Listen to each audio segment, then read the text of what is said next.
আসসালামু আলাইকুম রহমতুল্লাহ। যারা রোকাইয়া চিকিৎসা অথবা প্রফেশনাল কোর্স করতে চান তারা ডিসপ্লেতে দেওয়া নাম্বারে যোগাযোগ করবেন। আজকে একটি গুরুত্বপূর্ণ আমল নিয়ে এসেছি।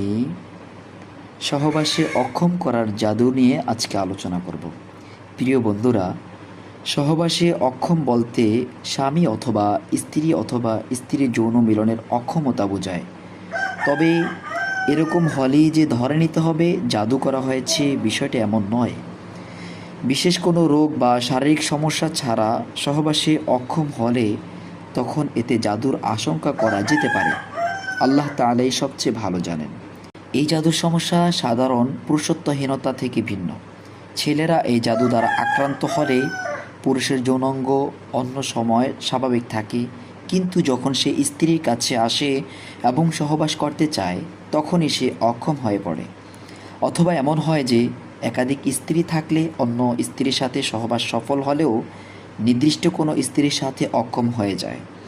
জাদুর কাজে নিয়োজিত শয়তান মস্তিষ্কে প্রভাব বিস্তার করে পুরুষকে অক্ষম করে দেয়। ফলে আক্রান্ত ব্যক্তি অন্য কোনো সমস্যা না থাকলেও স্ত্রী সহবাসের সময় অক্ষম হয়ে যায়। মেয়েরা যদি আক্রান্ত হয় তাহলে শয়তান তার মস্তিষ্ক নিয়ন্ত্রণ করে, সেখান থেকে যৌন চাহিদা ধ্বংস করে দেয়। ফলে সহবাসের সময় সে অনুভূতিহীন হয়ে যায়।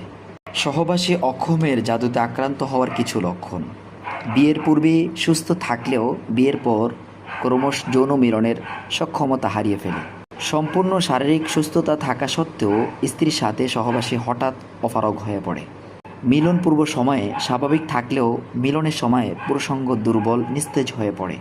সহবাসের সময় বা এর কিছুক্ষণ পূর্বে যৌন অনুভূতি হারিয়ে ফেলে। সহবাসে অক্ষমের জাদুতে আক্রান্ত হওয়ার লক্ষণ: নারীদের ক্ষেত্রে স্ত্রী তার স্বামীকে কাছে আসতে অনিচ্ছা নিয়ে বাধা দেয়। সহবাসের সময় বা এর কিছুক্ষণ পূর্বে যৌন চাহিদা হারিয়ে ফেলে। স্বামী কাছে আসতে চাইলে অনিচ্ছায় দুই উরু একত্রিত করে ফেলে। কেবল সহবাসের সময় জরায়ু থেকে রক্ত বের হয়। এমন সমস্যা দেখা দিলে দ্রুত রুকিয়া করুন, ইনশাআল্লাহ। আল্লাহ চাহে তো যথেষ্ট ফায়দা পাবেন।